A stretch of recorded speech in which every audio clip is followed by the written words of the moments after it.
বাংলাদেশের জনগণকে মাথা উঁচু করে যেভাবে ভারতকে মোকাবেলা করতে হয় সেটি আমাদেরকে দেশনেত্রী বেগম খালেদা জিয়া আমাদেরকে শিখিয়েছেন। যে বাংলাদেশের একজন ক্রিকেটারকে যে তারা নিলামে নিয়েও তারা যে তাদের রাজনৈতিক হস্তক্ষেপে সেই বাংলাদেশের ক্রিকেটার মুস্তাফিজকে আবারও দেশে ফেরত পাঠিয়েছেন। এটি আমি মনে করি বাংলাদেশের স্বাধীনতা, সার্বভৌমত্ব এবং একই সাথে ভারতের যে কট্টরপন্থী বসুন্ধরা ডায়াপেন্ট এখন আরও উন্নত। এই হট এয়ার থ্রো টপশিট দ্রুত শোষণ করে সোনামণিকে দেয় কোমল অনুভূতি।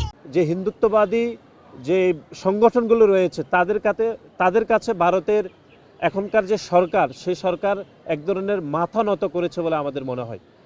এবং পার্শ্ববর্তী একটি দেশ যে বাংলাদেশের প্রায় 3 অঞ্চল জুড়ে যে দেশটি এখনো পর্যন্ত আমাদের পাশে রয়েছে, সেই পার্শ্ববর্তী দেশ ভারতকে তিনি যেভাবে মোকাবেলা করেছেন, অর্থাৎ বাংলাদেশের জনগণকে মাথা উঁচু করে যেভাবে ভারতকে মোকাবেলা করতে হয় সেটি আমাদেরকে দেশনেত্রী বেগম খালেদা জিয়া আমাদেরকে শিখিয়েছেন। সুতরাং সমতার ভিত্তিতে যে পররাষ্ট্রনীতি আগামীর যে কোনো সরকার গ্রহণ করবে সেটি আমাদেরকে দেশনেত্রী বেগম খালেদা জিয়া শিখিয়ে গিয়েছেন। গত 2 দিন ধরে আপনারা দেখেছেন যে বাংলাদেশের একজন ক্রিকেটারকে যে তারা নিলামে নিয়েও তারা যে তাদের রাজনৈতিক হস্তক্ষেপে সেই বাংলাদেশের ক্রিকেটার মুস্তাফিজকে আবারও দেশে ফেরত পাঠিয়েছেন।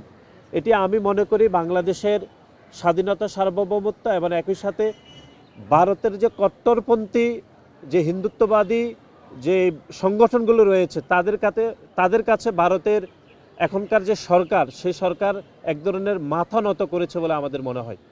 এবং এখনকার যে অন্তর্বর্তীকালীন সরকার রয়েছে, আমি মনে করি এই বিষয়ে সরকারের কঠোর নীতি অবলম্বন করা উচিত এবং এই বিষয়ে তাদের অবস্থান পরিষ্কার করা উচিত। এবং আমি মনে করি এই অন্তর্বর্তীকালীন সরকারের এই বিষয়ে পরিষ্কার বার্তা দেওয়া উচিত বলে আমি মনে করি।